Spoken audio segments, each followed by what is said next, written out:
following the tragedy at UPS Worldport with live team coverage. This is Wave News.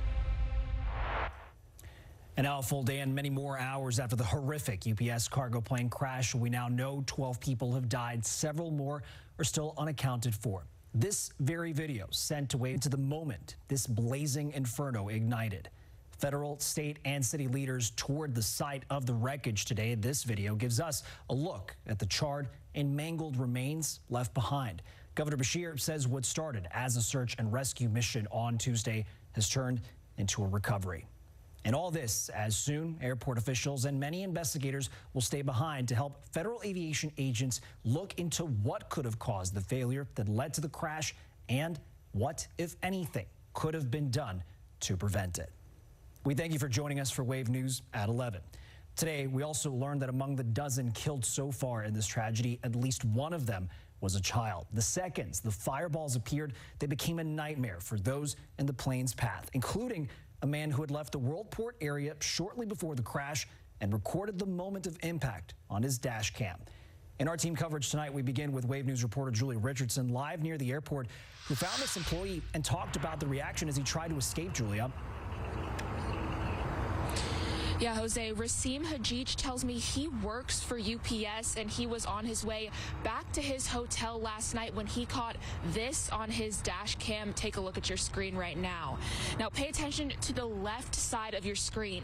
As the plane flies in, you can see how low to the ground it really is, just making it over the runway fence before striking the tanks at that petroleum recycling facility we've been talking about and causing those explosions afterwards. Hajij tells me he works in UPS Lot 5, which is one of the areas the plane hit. He said he had been there about a half an hour before the crash happened. Tell me what was going through your head, like when you... Scared. I'm too scared, just can't believe it. It's so huge, I'm so sorry for the people who is, lose their life or something about that. I'm sorry for UPS too, because I'm working for them a long time.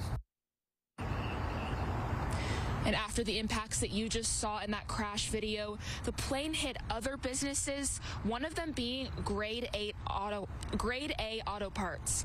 I talked with the company's CEO today, and he tells me 3 employees are still unaccounted for. CEO Sean Garber says at the time of the crash, he believes there were 20 to 25 employees at the facility and several customers. Garber said there are 18 buildings on their property, and 3 of them were hit when the plane skidded after crashing. Garber says he wasn't in the building when the plane crashed, but his employees could see the plane coming towards them and did everything they could to get out, including jumping out of windows. He tells me they still don't know how many people were hurt, but knows among those people are a customer with burns on 95% of his body, an employee with broken ribs. Garber says his staff is resilient, but no one ever expected to go through something like this. Our employees and our customers woke up yesterday morning with the intentions to come and work with us and do business with us and go home and see their families. They didn't expect this. We don't ever want someone to have to experience this for themselves. And you hear that all the time when people go through these, and I've heard it, and you understand it, but you don't understand it until you go through it. And then when you go through it, you really do hope nobody has to go through something like this. And Governor Andy Beshear says that a child who was with a family member at the auto parts store was among those killed.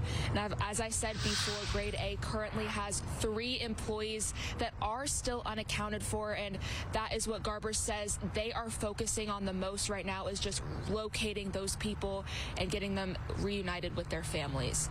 Live in Louisville, Julia Richardson, Wave News. Julia, thank you. We're looking into the impacts, too, of this crash across the community. This shocking video from NBC shows that plane barreling towards the businesses in our area. Several other surrounding stores and business owners we've talked to are being told it's going to take at least a week before they can access their properties and observe any of the damage that might be there. Many are confident that most of the damage they'll have is smoke damage, but at this point, that is simply a guess for a lot of these entrepreneurs. We have no clue. We're hoping the best. We've heard from a couple other people that assume that their businesses weren't touched, and we just hope that that's with ours as well. Like I said, we're down a few buildings down, so all the pictures last night, rewinding Wave 3 last night over and over to see if we could see a glimpse of our business, but it didn't appear that we were there. Now, many business owners believe, again, likely to take a week for them to get back, but they are prepared to be there for their neighbors in any way, shape, or form that they can. Another update tonight, elected leaders, including Governor Andy Beshear, Mayor Craig Greenberg. You see Congressman Morgan McGarvey there touring some of the sites of the damage. In an earlier news conference, Congressman McGarvey said himself the sights and smells would be something the group would not soon forget. As the investigation continues, UPS telling us tonight that it has resumed operations at Worldport. The NTSB's first full day of this investigation starts tomorrow morning. Today, federal leaders confirmed firsthand what many had already suspected about the crash. The agency says that there was a fire as the plane's left engine detached and fell off as the plane tried to take off. NTSB member Todd Inman said the plane was cleared for takeoff and started to do so when a large plume of smoke and fire started coming from the left wing. Inman says airport security video also showed the left engine detaching from the plane. From there, the NTSB says the plane lifted off the runway, cleared a fence at the end, but then struck buildings off of airport property. The NTSB revealing now some of the next steps in their investigation. Tomorrow will be our first full day on scene. Our investigative teams, we anticipate, will be here at least a week, if not longer. Our mission, again, is to understand not only what happened, but why it happened, and recommend changes to prevent it from happening again. We will not be determining the probable cause while we are here on scene, nor will we speculate about what may have caused this. Investigators say they later found the plane's engine on airport grounds. Earlier this afternoon, Transportation Secretary Sean Duffy addressed the UPS plane crash during his own news conference in Washington, D.C. This was not an air traffic control issue. It appears that it was a mechanical issue. Everyone's been clear on that. That is not speculation. There are a lot of videos online. A lot of theories have been deployed online based on what folks have seen. We are not in the business of theories. We don't speculate. We are going to wait for the facts to come out. Now, the NTSB says crews have recovered the two components of the plane's black box. That would be the flight data recorder and the cockpit voice recorder.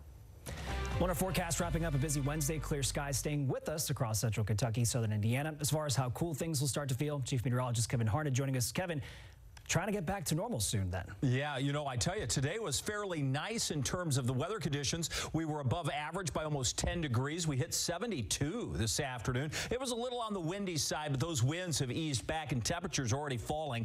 We've got 56 in the city. Most areas still in the 50s. The cold front's marching through. As that passes, our winds will come in from the north. You can already see that's happening here in Louisville at 10 miles an hour. And with that front settling to our south and passing through the viewing area, those northerly winds will pull in some cooler air overnight tonight and for the day tomorrow. So it's back to reality. 62 for tomorrow's high after morning lows, likely in the upper 30s for most of us. The winds much calmer. Coming up, we're going to talk about the Friday storm chance. Some of those could be strong. I'll show you who's most at risk for the stronger storms. Plus, early week. This is next week. The early week cold blast could bring a chance for some snowflakes. We're going to talk about that in the 10-day. All coming up in just a few minutes, Jose. I appreciate it, Kevin. Thank you. By the way, Kevin's forecast and all of our extensive coverage live online at wave3.com. Stay with us tonight. We're going to look further at how victims and other impacted across the city can find the help they need. We'll be right back after this break. Now, Wave News. Emergency crews have been working day and night in and around the deadly UPS crash. Further away from the airport, neighbors and strangers are giving their time and resources to support those in the disaster zone. Kentucky Baptist Convention Zone Relief Team fed up to 150 volunteers and first responders today. They tell us that last night that number was upwards of 350 people. Staff leaders say that from the first call for help to getting food to workers on the site took just 6 hours, all done on site in Okolona. Parkland Baptist Church's pastor tells us this is one of many acts of generosity he is seeing across the city. It's such a blessing to have a group of people that want to genuinely help others. And so, you know, whatever they can do, they're willing to step up and do that.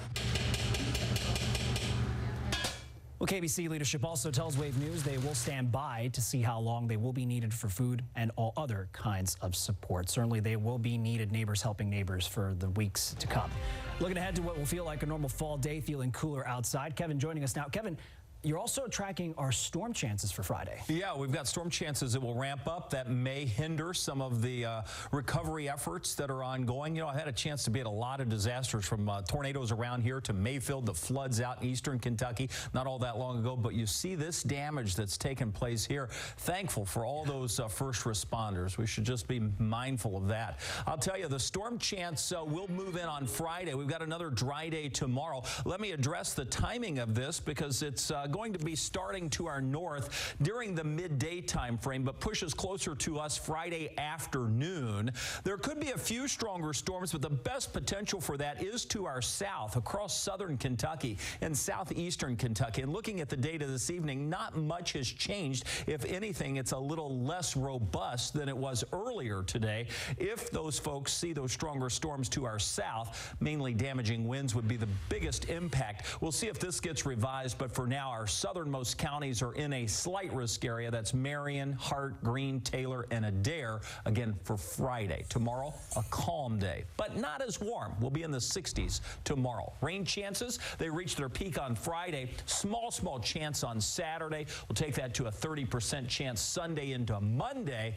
That's when we could see our first snowflakes. Let me get you outside for tonight. You're going to notice, looking from our SkyTrack camera, we do have a clear sky and temperatures are cooling down. 56. The winds just now coming out of the north. Those northerly winds will bring in the cooler temperatures both tonight and again for tomorrow. So while we stand in the mid-50s now, we will be cooling down. The front has passed us. Our wind direction now coming in from the north. Skies remain clear overnight tonight, giving way to another sunny day tomorrow.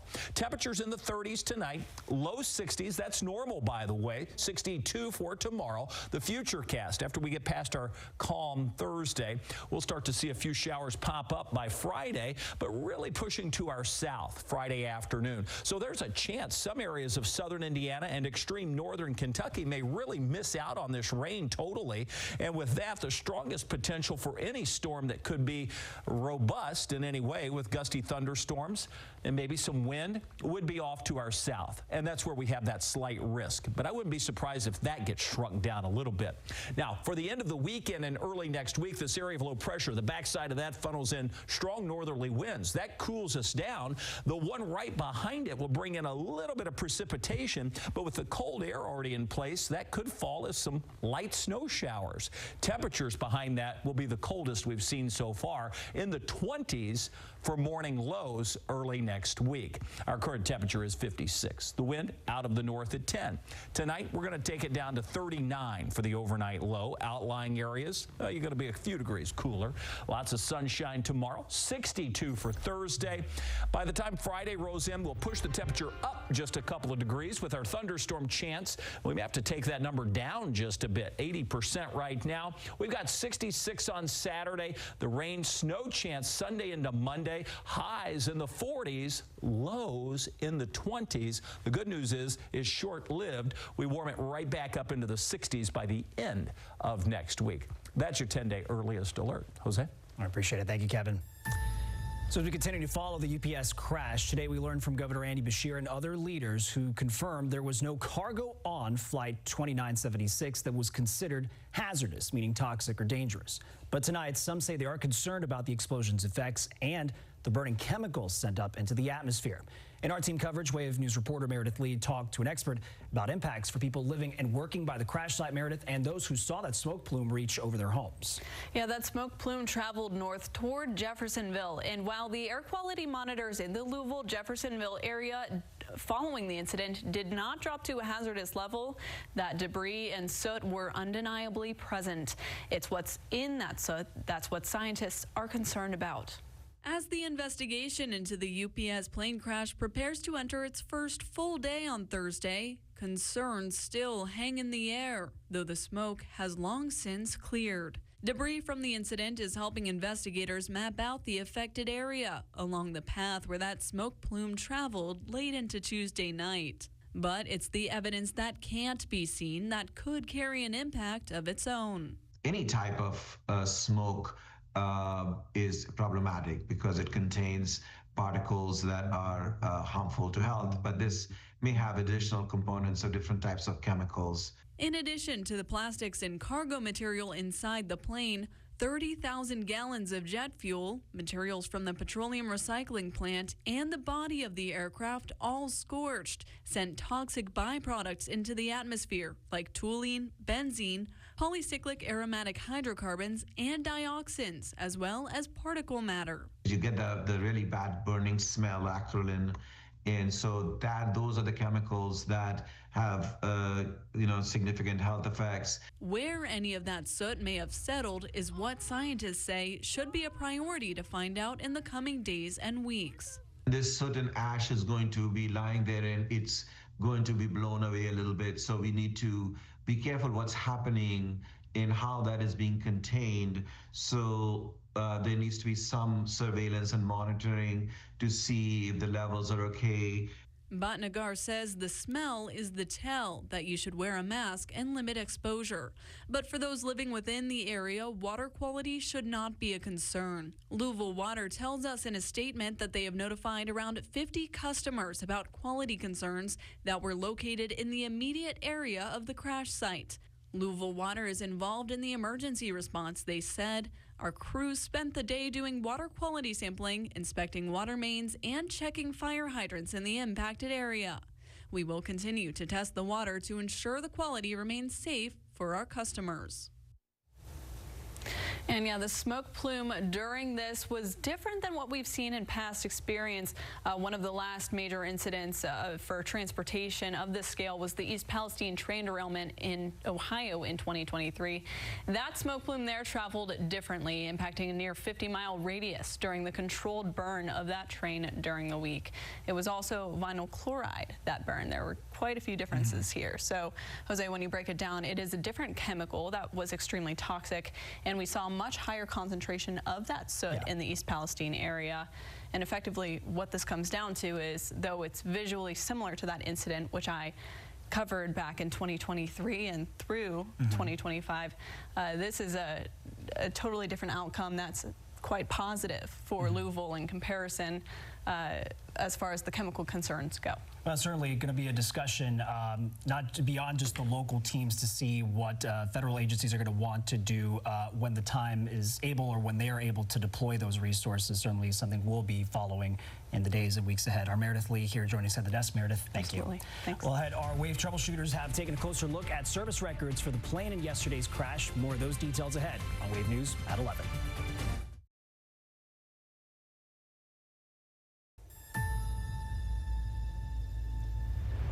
Welcome back. Investigators and leaders on the ground at the deadly plane crash site say the NTSB expects to be here in Louisville for the next week. One matter they'll likely review is the UPS plane's maintenance history. The Wave troubleshooters have learned that this aircraft had flown to San Antonio in September, where UPS has a contractor who maintains its fleet of MD-11s, the model plane involved.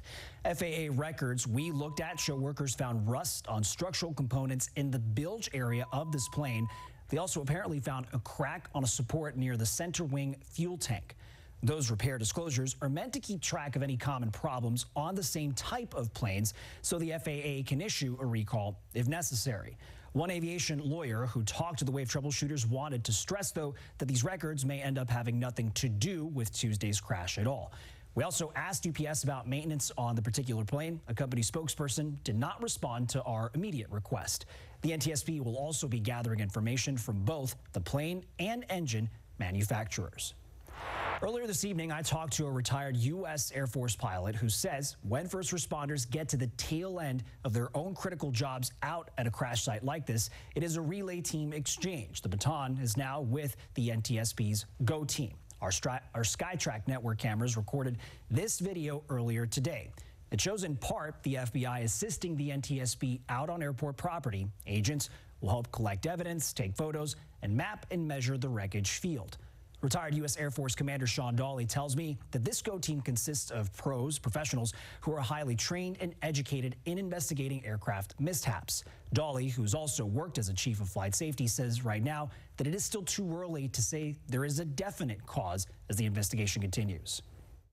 It could be easy sometimes to forget that, okay, these are real people. There were real people on the plane. There were real people on the ground. And so, you know, we could want to believe that professionals would somehow be immunized from the raw feelings that something like this would engender, but they're not. Here in Louisville, the FBI is also following up with people who have reported finding debris from the plane crash. Leaders want families to know that if someone from the FBI comes to your house and knocks on your door, obviously discloses who they are following up on what you discovered. That form to report any debris is available to fill out on MetroSafe's website. This is just an example of what it would look like. There is a tab at the top of the website that will take you directly to the submission form. And worth repeating again tonight, officials say if you see debris from the crash, do not touch it. Coming up after this commercial break, no athletic practices or games for JCPS schools. Our sports anchor Dusty Baker brings us some perspectives on those who were practicing when the deadly crash happened.